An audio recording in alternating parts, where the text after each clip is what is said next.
사무엘하 7장 18절부터 24절 합독을 하겠습니다. 다 같이 시작.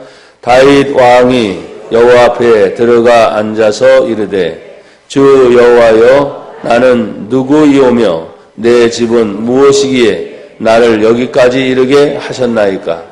주 여호와여 주께서 이것을 오히려 적게 여기시고 또 종의 집에 있을 먼 장래 일까지도 말씀하셨나이다. 주 여호와여 이것이 사람의 법이니이다. 주 여호와는 주의 종을 아시오니 다윗이 다시 주께 무슨 말씀을 하오리이까. 주의 말씀으로 말미암아 주의 뜻대로 이 모든 큰 일을 행하사 주의 종에게 알게 하셨나이다. 그런즉 주 여호와여 이러므로 주는 위대하시니 이는 우리 귀로 들은 대로 주와 같은 이가 없고 주 외에는 신이 없음이니이다. 땅의 어느 한 나라가 주의 백성 이스라엘과 같으리이까.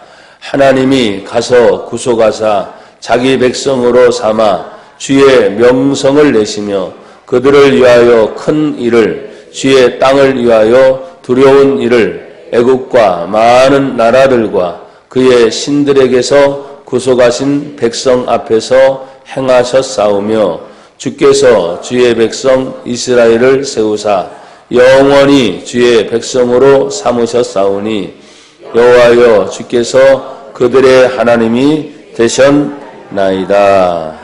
아멘. 할렐루야. 다윗은 하나님의 은혜를 입은 사람입니다. 나도 다윗처럼 여러분들이 하나님께 은혜 입은 사람이 되기를 축복합니다. 그래서 우리 교회 표어가 2020년 주의 은혜로 살리라 그랬어요. 또 여러분 살리라 하시고 그렇게 고백하세요. 주의 은혜로 살리라. 주의 은혜로 한 번 더요. 주의 은혜로 살리라. 주의 은혜로 사는 다윗은 오늘 성경에 보니까 나단 선지자를 통해서 하나님이 다윗에게 다시 찾아가서 하나님이 이러이러한 일을 당신과 당신 자손과 당신 나라에 대해서 이렇게 말씀해 주셨습니다. 라고 하는 하나님의 음성을 대리하는 나단 선지자를 통해서 그 얘기를 듣게 되었습니다. 말씀을 듣고 난 다음에 다윗의 태도를 여러분이 보셔야 돼요. 말씀을 듣고 난 다음에 고민하는 것이 아니고 오늘 성경에 보니까 다윗 왕이 어디에 들어가 앉았다 그랬어요? 18절에 보면 여호와 앞에 들어가 앉아서. 참 의미심장한 이야기예요. 하나님의 말씀을 듣고 난 다음에 아 그렇구나 깨닫는 것도 있겠고 또 나는 앞으로 어떻게 살아가야지 하는 다짐하는 결단도 있었겠지만 그 음성을 듣자마자 다윗은 스스로 자기 스스로 여호와 앞에 들어가 앉아서 그럼 하나님을 찾았다는 얘기잖아요. 성전을 찾았다는 이야기잖아요. 그리고 들어가 앉아 있다라고 하는 표현을 볼 때 다윗은 뭐예요? 왕입니다. 하루에도 진무를 보는 일이 많을까요? 안 많을까요? 많겠죠. 그런데 왕으로서 직무를 진행하는 일도 중요하지만 하나님으로부터 선지자를 통해서 말씀을 들었기 때문에 지금 말했죠. 개인과 자기의 가정과 또 자기의 후손과 나라에 대한 예언적 메시지를 받은 다윗은 가만히 있을 수가 없었어요. 다시 하나님께 찾아가서 이제는 선지자를 통해서 주신 말씀만이 아니라 내가 그 하나님께 독대하면서 다시 말해서 기도하면서 그래서 은혜 받은 사람의 특징이 뭐냐? 하나님을 찾아 기도하게 된다. 여러분 어떤 일이 있어도 여러분들은 그 문제를 붙잡고 하나님께 기도하는 분들이 되기를 축복합니다. 성경은 기도의 역사와 마찬가지. 모든 성경의 위인들이 다 기도했죠.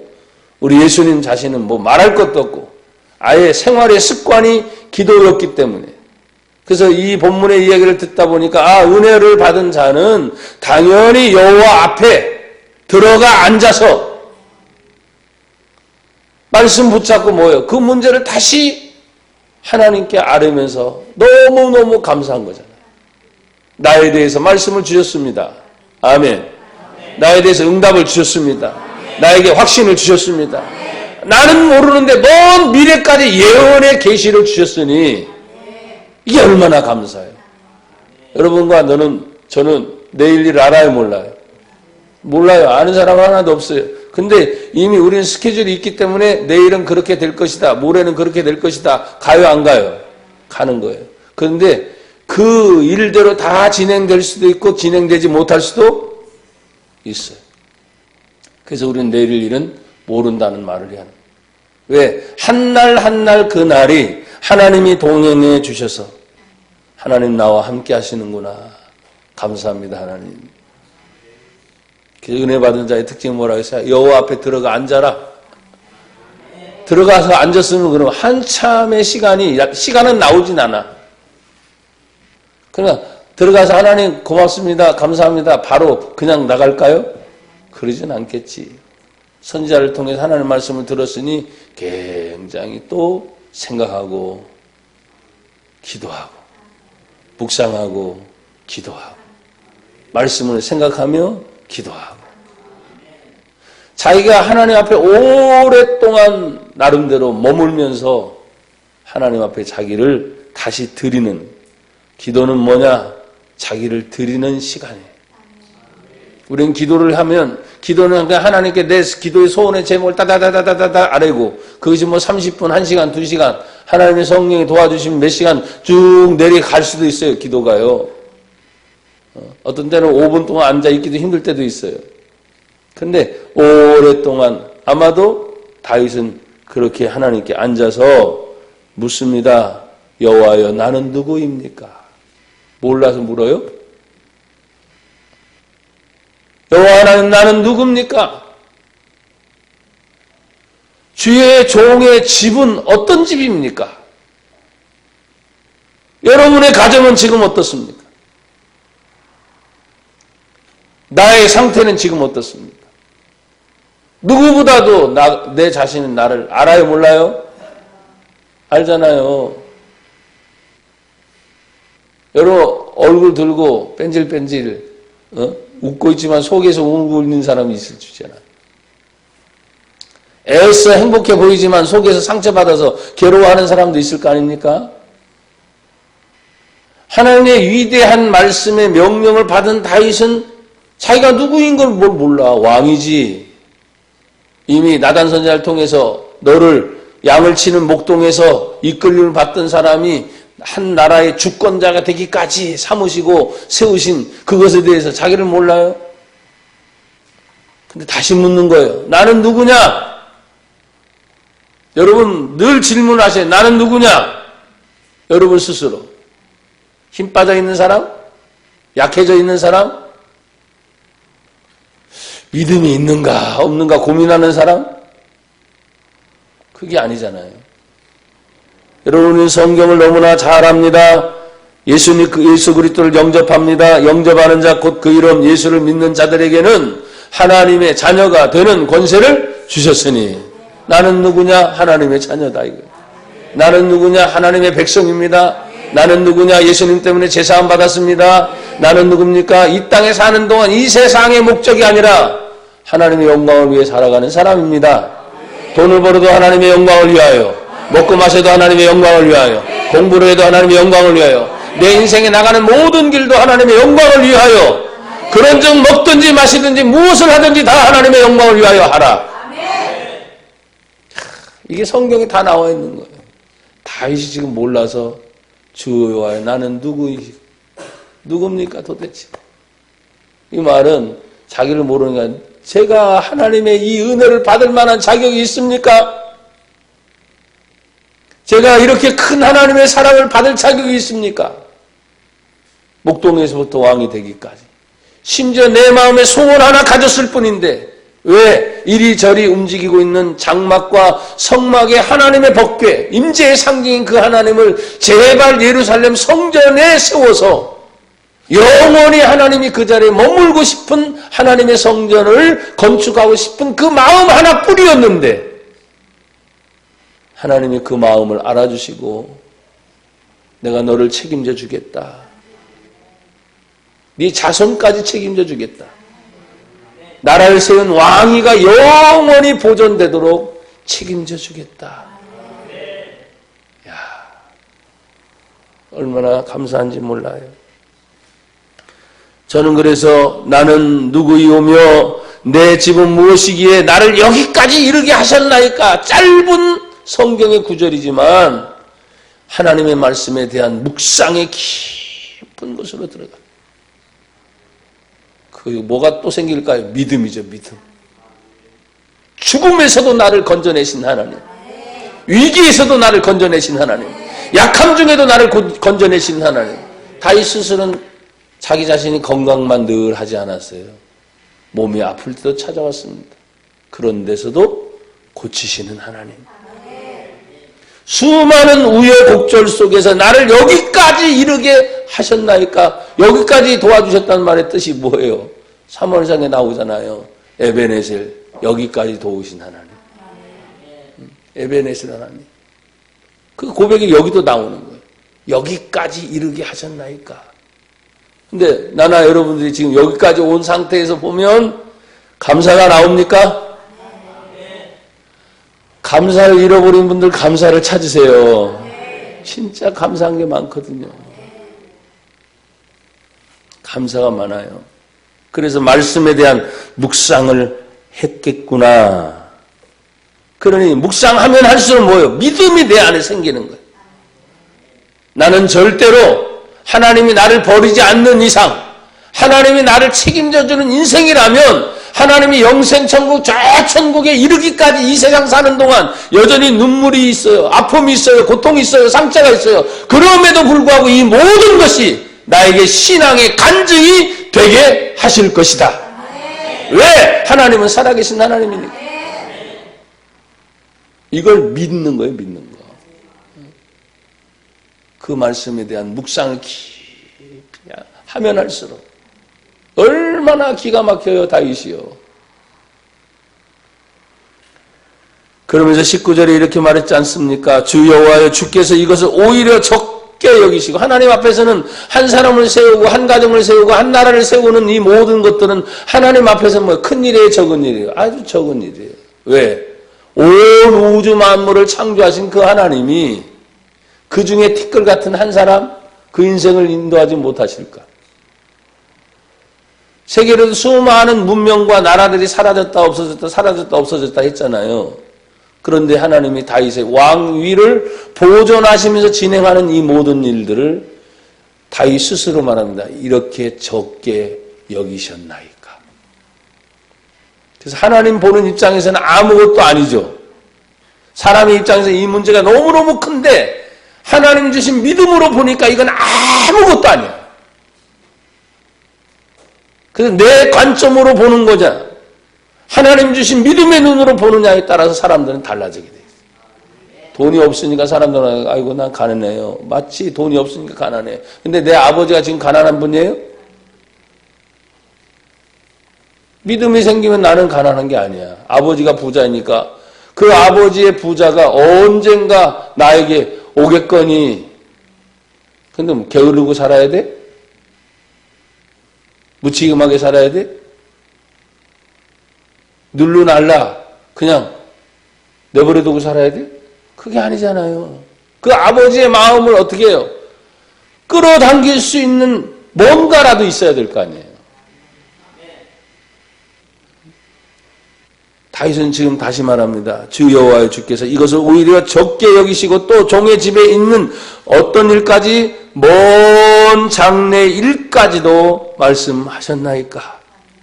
세밀하고 구체적인 하나님의 은혜가 먼 장래 일까지도 말합니다. 주 여호와 이것이 사람의 법입니다. 왜? 사람의 법을 어디서 찾습니까? 하나님 말씀하시면 그것이 법이라.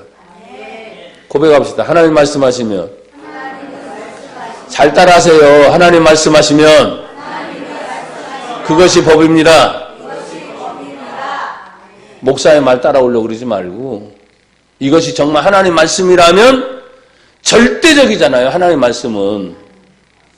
그러니까 그 말씀께 순종하는 거예요. 진짜 믿음이 뭡니까? 순종하느냐 안 하느냐의 차이예요. 저 사람 평상시 믿음이 좋아 보입니다.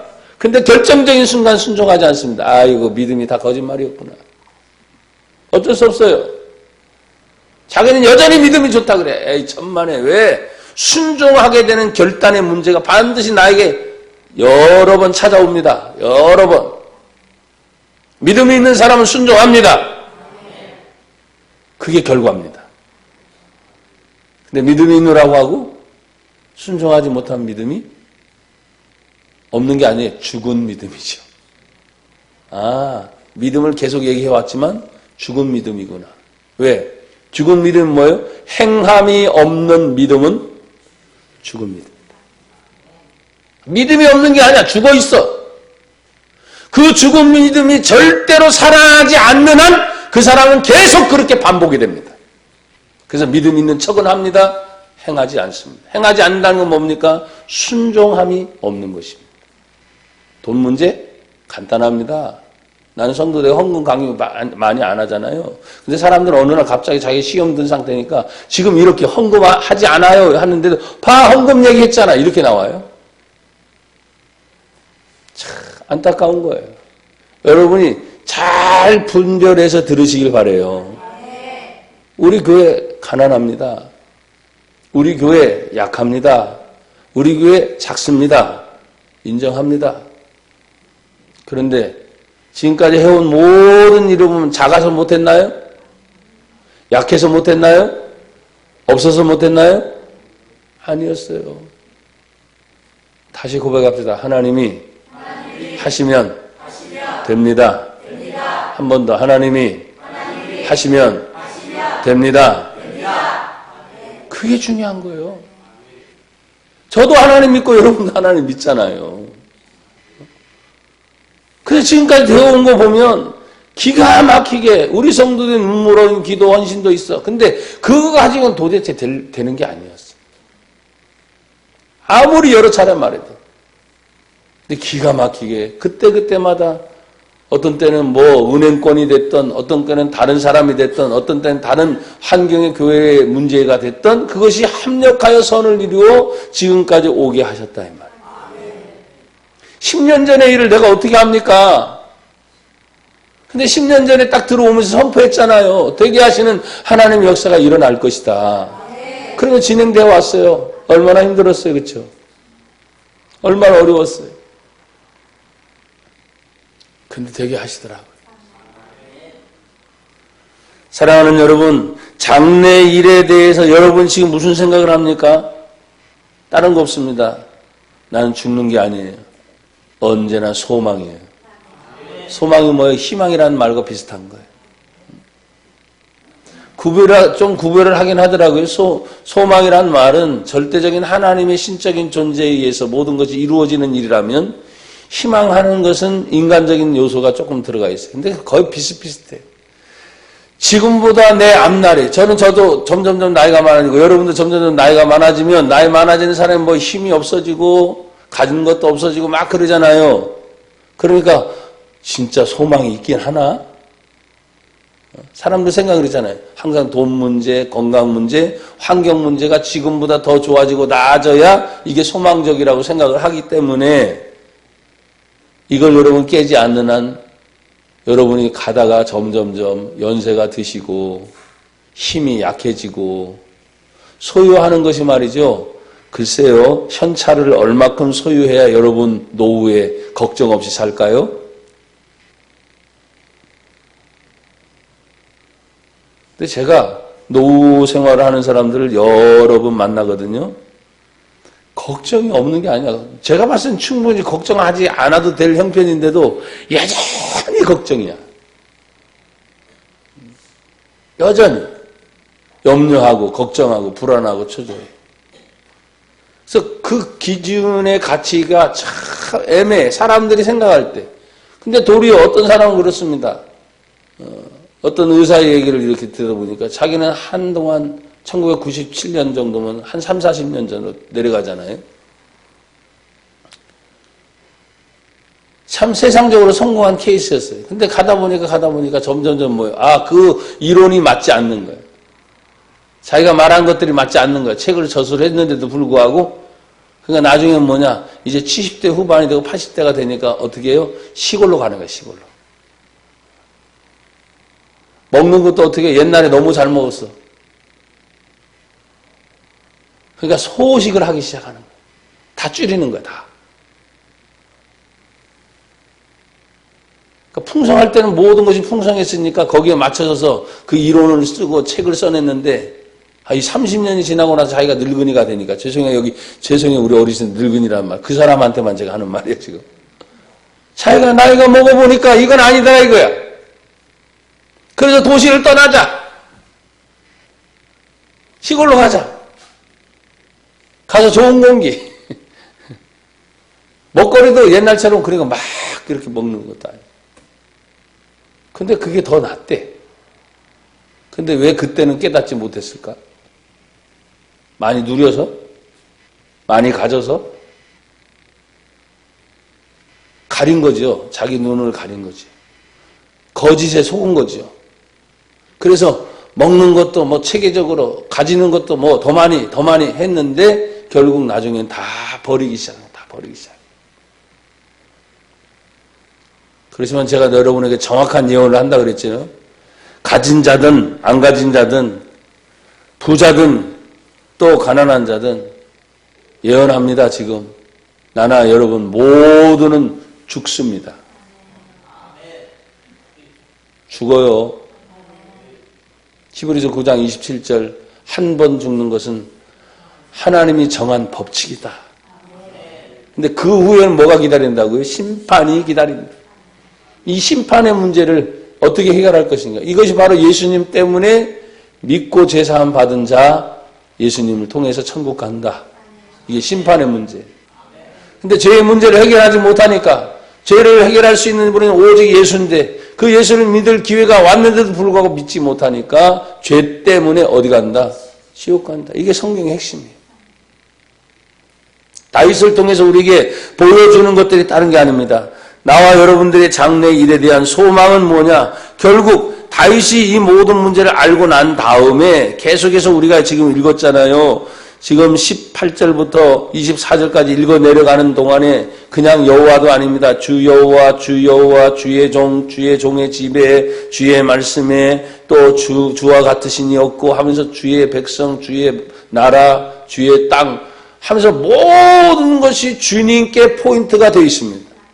주라는 말의 의미는 뭐라 그랬죠? 모든 것의 주인이 하나님이십니다. 고백합시다. 모든 것의 주인이 하나님이십니다. 나의 주인도 뭐예요? 하나님이세요. 나의 주인도 하나님. 내가 호흡을 하고 있고 생명을 가지고 있으니까 이건 내 거다. 여러분 그것처럼 교만한 사람이 없는 거예요. 내 생명은 내 것이 아니에요. 내 생명의 주인은 하나님이세요. 그래서 다윗은 지금 모든 것이 주 여호와, 주의 백성 계속 고백하게 하는 것입니다. 여러분 하나님이 일하시는 것은 먼 장래 일도 말씀하셨지만 그 법이 인간의 법이 되듯이 하나님이 일하시는 것은 한번 따라합시다. 말씀으로 인도하신다. 19절 장래 일까지도 말씀하셨으니 21절 또 보세요. 주의 말씀으로 20절 중간에 다시 주께서 무슨 말씀을 하오리까? 주님을 향해서 모든 것이 뭐예요? 말씀으로 다 인도하시는 거예요. 그런데 여러분 지금은 우리가 말씀을 무엇으로 받아요? 기록된 하나님 말씀을 성경으로 받는 거예요. 그러니까 여러분들이 어떻게 해요? 성경을 더 많이 읽으셔야 돼요. 자꾸 읽으시고 들으시고 눈으로 보기 힘들면 지금은 스마트폰 앱을 받아서 다운을 받으면 그냥 무료로 들려주잖아요. 무료로 오디오를 통해서. 그러니까 자꾸 들으시고 자 성경 말씀은 자꾸 읽으시고 보면서 읽는 거예요. 자꾸 들으시고 그 말씀을 지켜 행하는 자에게 하나님이 복이 있다 하셨어요. 그러니까 여러분이 성경의 말씀을 접하는 것 자체가 복인 줄 믿습니다. 그래서 하나님은 지금 말씀으로 모든 것을 지금 인도하시니 말씀하신 것이 곧 사람의 법이 된다. 그 하나님의 일하시면 그럼 말씀을 하실 때 모르게 하시는 게 아니에요. 다 알려주세요. 여러분에게 요사이는 참 좋은 기계들이 많이 나왔는데 여기도 지금 보십시오. 이게 뭐예요? 기본적으로 여기 앞에 보세요. 리모컨이죠. 다른 말은 없나? 그냥 항상 리모컨인데 종합 조종기 같은 거야. TV 하나만 컸다 꼈다 하는데 기능이 사실 여기도 무진장 많이 있어. 이 기능대로 다 지금 써요, 못 써요? 못 써요. 이거는 지금 오직 텔레비 켰다 껐다 하는 그건데 사실은 멀티라 그러죠. 종합적인 모든 것이 들어있어서 사실은 이 하나로 다 조정이 가능합니다. 핸드폰도 종합기계와 같아요. 근데 전화하고 거는 것만 하면 돼요, 안 돼요? 안 되는 거예요, 지금 스마트폰은. 모든 게 가능해요. 근데 모르면 써요, 못 써요? 못 써요. 그 안에 많은 기능들이 숨어 있어요. 성경도 그냥 하나님 말씀 이러니까 그냥 하나님 말씀이지 이러지만 그 안에 엄청난 많은 기능들이 숨어 있는 거예요. 근데 그 기능들을 찾아서 딱 쓰면 어떻게 돼요? 얼마나 나에게 유익한지 몰라요. 그래서 모든 성경은 하나님의 감동으로 기록된 것으로 교훈과 책망과 바르게 함과 의로 교육하기에 유익하니 하나님의 모든 말씀은 우리에게 유익한 말씀입니다. 그 말씀의 유익함이 마지막이 무엇입니까? 이는 하나님의 사람으로 온전하게 하려 합니다. 결국 성경 말씀이 있는 이유는 우리가 하나님의 사람으로 온전한 하나님의 사람, 세상 사람이 아니고 내가 세상에 살지만 하나님의 사람으로 온전한 사람, 그게 성경이 주어진 수많은 기능이 이 안에 숨어져 있어요. 그 중에 하나는 그거죠. 하나님은 말씀을 통해 복을 주신다. 그것도 기능이에요. 복. 그 복의 개념을 정확하게 믿으면 복의 근원이 하나님이시니까 복이 어디서부터 오는가? 하나님께로부터 오는 걸 아는 사람은 철저하게 하나님께 구하는 거예요.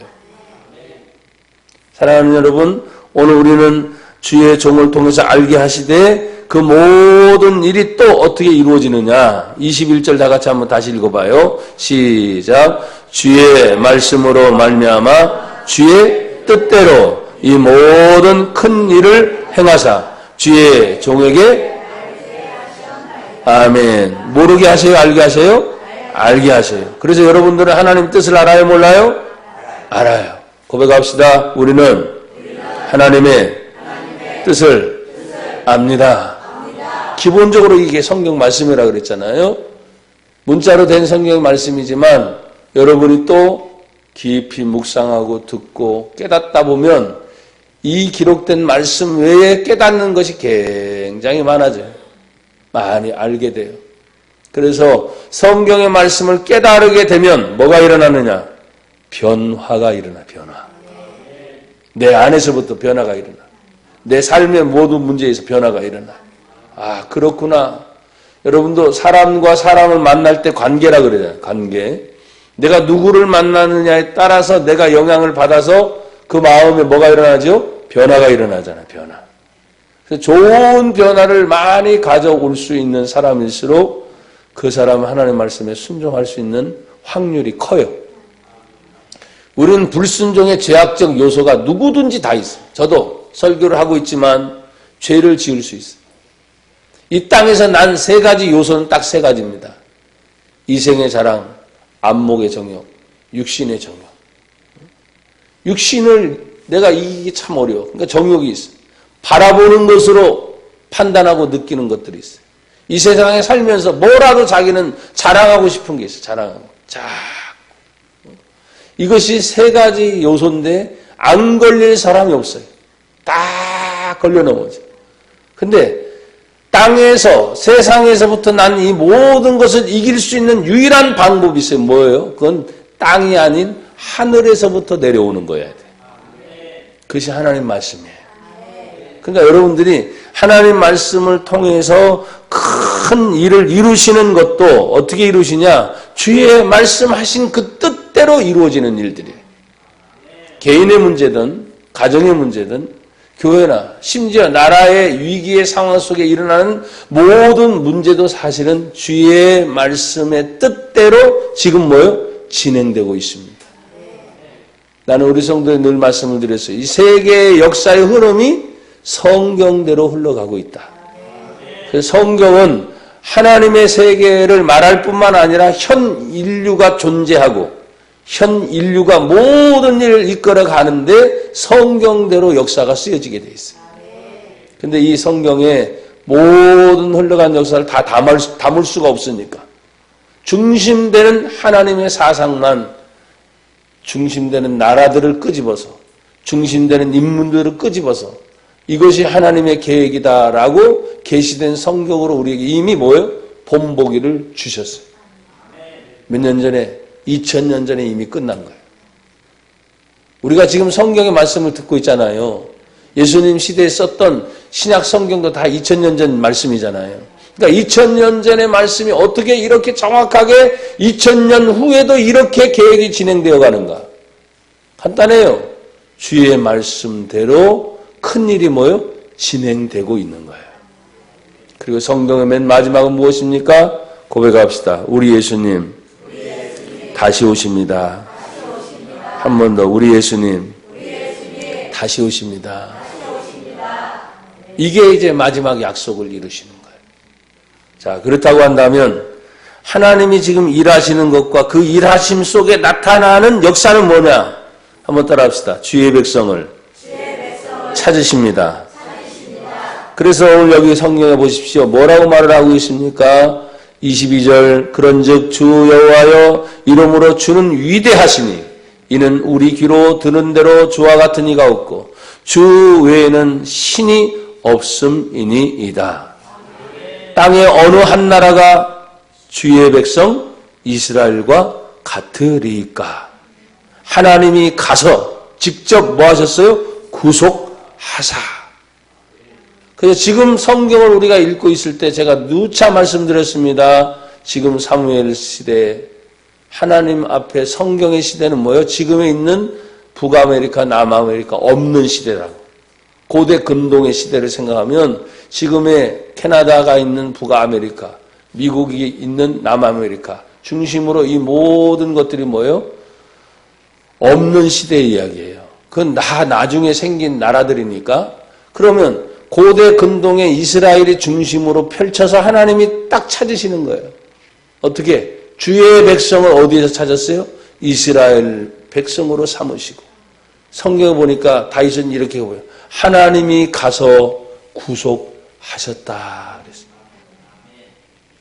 지금도 여전히 이 나라 대한민국이 반만년, 5000년 역사를 얘기하는데 그 5000년 역사를 얘기하는 중에 하나님을 절대적인 신으로 오직 하나님 한 분만 유일한 신으로 섬겼던 때가 언제입니까? 없어요. 불과 개신교가 들어온, 물론 그 전에 경교라는 삼국시대에 보면 신라 때의 경교라는 것이 좀 있었고 중국에서 들어왔다가 다 사라져버렸어요. 그런데 하나님께서 최근이죠. 불과 135년 전에 기독교가 들어오게 해서 유일신 하나님의 사상, 예수라고 하는 이야기를 완전히 드러나게 하신 것이 불과 135년 전. 나머지 몇천 년 동안에 이 한반도를 얘기할 때 여러분 우상을 섬기고 샤머니즘을 섬기고 유교, 불교 또 여러 가지 많은 종교의 흐름이 있었지만 두각을 나타내서 구원의 종교를 선포한 것은 135년밖에 되지 않았어요. 굉장히 짧습니다. 그럼에도 불구하고 그 몇십 년 또 사이에 전 세계 이 나라 대한민국이 정말 세계가 놀랄 정도로 정치적인 성장, 경제적인 성장. 왜 아멘들 안 하셔? 종교적인 성장.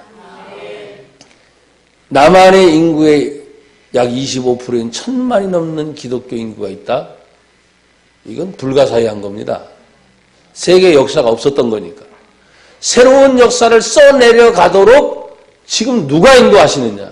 하나님이 인도하시는 거죠. 그렇게 말할 수밖에 없어요. 이스라엘 나라를 하나님께서 그 많은 고대 근동에 제국들이 많았어요. 이스라엘은 너무 소수입니다. 제국들이 많았어요. 큰 나라들이 많았습니다. 그럼에도 불구하고 하나님은 가서 직접 주의 백성을 찾으셨어요. 구속의 은총을 베풀어 주셨다는 거예요. 이 나라 남한 땅도 마찬가지입니다. 정말 특별한 하나님의 구속의 섭리가 있는 줄 믿습니다. 그러면서 우리는 뭘 드러냅니까? 성경에 보십시오. 23절에 구속하사 자기 백성으로 삼아 뭘 내신다고 그랬어요? 주님의 명성. 주의 명성이 뭐예요? 그분의 이름이 드러나게 하시는 거예요. 주의 명성을 내시며 그들을 위하여 어떤 일을 행하신다고요? 큰 일을 행하셨어요. 그래서 대한민국 사람들이 생각할 것은 야, 이 나라 대한민국이 세계 10위권이다. 수출로는 막 그렇게 들어갔잖아요. 세계 10위가 말이 세계 10위지. 우리는 너무 잘 못 느껴요. 그러나 공산당이 점령을 했을 당시에 50년 전쟁이 일어나고 또 60년 대 초반에 전쟁이 일어날 때만 해도 캄보디아나 필리핀이나 이런 모든 나라들, 우리나라가 훨씬 더 잘 살았다. 그러나 공산주의를 받아들이고 난 후부터 점점점 몰락해가지고 지금은 우리가 도와주는 나라가 됐잖아요. 얼마나 감사한지 몰라. 그분의 명성의 이름을 날리는 거. 명성은 그분의 이름을 날리는 거. 이 나라 대한민국이 어떤 이름보다도 가장 많이 하나님의 이름을 드러내고 영광을 나타내는 그러한 나라가 되도록 여러분 계속 기도하시기를 축복합니다. 여러분 주의 명성을 날릴 때마다 하나님은 성경에 또 이렇게 말합니다. 주님의 땅이 되게 하셨다. 23절에 그래서 중요해요. 주의 백성 이스라엘과 같으리까 하나님이 가서 구속하다 자기 백성 삼으셨고 주의 명성을 내셨고 그들을 위하여 큰 일을 하셨고 주의 땅을 위하여 두려운 일을 애국과 많은 나라들과 그의 어디에서 신들에게서 구속하신 백성 앞에서 하나님 뭐 하셨다? 행하셨다. 이게 어떤 땅이냐? 주의 땅이다. 여러분 온 전 세계가 사실 하나님이 다 지으셨잖아요. 그렇죠? 다 하나님의 땅이지만 그 땅의 세상은 우리의 싸움은 혈과 육에 대한 싸움이 아니에요. 공중의 권세 잡은 자들과 싸움, 악한 영들과 영적 싸움, 이 세상의 임금들의 싸움이니까 정치가 어떻게 바뀌느냐에 따라서 교회가 핍박을 받고 신앙생활을 못하는 시대가 접어듭니다. 그럼 다시 뭐예요? 역으로 그 중에 또다시 어떤 정권이나 정치가 바뀌게 되면 다시 살아나는 것이 있어요. 여러분 1917년이 공산주의가 시작이 됩니다. 시작이 되면서 저 러시아 땅에서부터 쫙 물밀듯이 이제 막 러시아가 워낙 크니까 물밀듯이 막 공산주의가 막 밀려내는 거예요. 그러니까 구라파라 그러죠. 유럽 쪽으로 막 밀려가요. 그러니까 서독 동독도 여러분은 아시죠? 공산주의와 민주주의 나눠진 거. 그러니까 동독도 점령에 들어갔어요. 그다음 그 밑에 있는 나라들 뭐 다 잡아들었고 동남아시아 쪽으로. 근데 서독 쪽에 있는 그 땅은 나눠지기 전에 여러분 하나님께서 그 유럽을 지키시기 위해서 교회가 마지막 보루였습니다. 그러니까 공산주의 진행이 못 됐어요. 그것이 바람이 불어 다시 이제 동남아권으로 밀고 내려가는 거죠. 인도 차이나 반도를 거쳐서 나머지 나라들이 다 점령당하는 거예요. 다 공산주의가 됩니다. 근데 그 나라들이 다 70년 전 전쟁이 일어나기 전 우리나라보다 더 다 잘 살았던 나라들.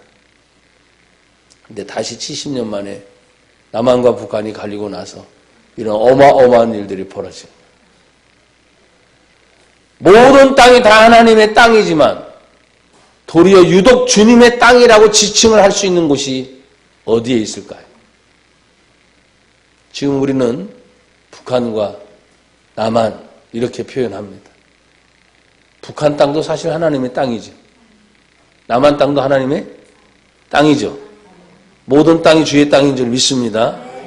그런데 그 땅을 지금 점령하고서 누가 통치를 하느냐에 따라서 신앙의 자유가 보장이 되고 신앙의 자유가 보장이 되지 않아요. 그것이 역사가 지금 증명하고 있잖아요. 주님의 땅에서 일어날 수 있는 일이 뭘까요? 왜 하나님이 가서 자꾸 구속하시고 당신의 명성을 내시면서 수없이 많은 주변의 애굽이라는 나라가 사실은 이스라엘보다 훨씬 크잖아요. 그 주변에 있는 나라들이 워낙 많아요. 그런데 성경은 딱 지목해서 얘기합니다. 주님의 땅을 위하여 두려운 일을 선포하신다. 애국과 많은 나라들과 그의 신들에게서 구속한다. 신들이 뭐예요? 우상타파예요. 우상타파. 여러분 지금 우리나라 대한민국의 우상이 뭘까요? 다른 거 아닙니다. 돈입니다. 맘모니즘이라고 하는. 그래서 저도 수십 년 동안 하나님 이 나라 대한민국 잘 살게 해주세요 기도했어요. 그래서 기도의 결과 정말 잘 살아요 못 살아요? 잘 살게 된 거예요. 그런데 보십시오. 잘 살게 된 결과가 빈부차는 점점점 갈라지기 시작했고 그 경제가 없으면 안 된다고 하는 절대적 사상. 그래서 하나님보다 더 돈을 섬기는 우상 숭배가 된 거예요. 돈이 하나님보다 더 좋아. 여러분 안 그래요? 말을 못하고 있다는 건 뭐예요? 그렇다는 거예요, 속에. 돈이 좋은 걸 돈이 좋은 거. 더더군다나 대한민국은 돈이 있으면 안 되는 것이 없는 나라예요. 뭐든지 돈으로 다 처리할 수 있어요. 맞대잖아요, 지금 맞다고. 사랑하는 여러분, 우리가 하나님 앞에서 주님의 땅을 특별히 구별하는 이유는 다른 게 아닙니다. 성경의 두려운 일, 백성 앞에서 펼치시는 것은 다른 게 아니에요. 우상을 타파해라. 거짓 신을 버려라. 참되고 유일한 참 생명 하나님 한 분이다. 그래서 여러분 우리는 흘러내려오는 동안 참 그렇잖아요. 우리나라 애국가 중에서 동해물과 백두산이 쭉 부르면서 하느님이냐 하나님이냐 이걸로 가지고 많이 얘기했잖아요. 근데 우리는 뭐라고 불러요? 하나님이에요? 그렇죠? 그 의미가 뭐냐면 딱 하나밖에 없는 한 분 하나님인 거예요. 근데 사람들은 얘기합니다. 혼동하면서 하느님, 하늘에 계신 신. 그럼 너무나 다양할 수 있는 거예요. 근데 우리가 말하는 신은 오직 한 분이신 여호와 하나님. 스스로 계신 한 분 하나님. 구원자도 오직 예수 한 분이셔요. 둘, 셋이 있을 수 없는 거예요. 그래서 하나를 얘기해, 하나를. 그러니까 이 하나를 얘기하다 보니까 주변에서 뭐, 왜 하나만 얘기하냐. 여기저기 많이 있어야 좋지 않냐. 이런 얘기를 하는 거죠. 그러나 여러분, 진리가 여러 가지면 돼야 안 돼요. 안 되는 거죠. 진리는 하나예요. 그러니까 이 진리가 외로운 거예요. 그래서 이 진리의 싸움이 수없이 많은 사람들로부터 더 많이 공격받는 이유가 바로 그거예요. 왜? 지금 시대 아까 얘기했죠. 광고 시간에. 인권을 가르치는 게. 니네 종교만이냐? 우리 종교. 근데 참 이게 앞으로 더 그럴 수도 있어요. 나중에 신앙의 싸움은 상대적 싸움이 아니라 절대적인 것을 기억하고 나와 여러분이 오직 예수 이름 앞에서 승리하기를 축복합니다.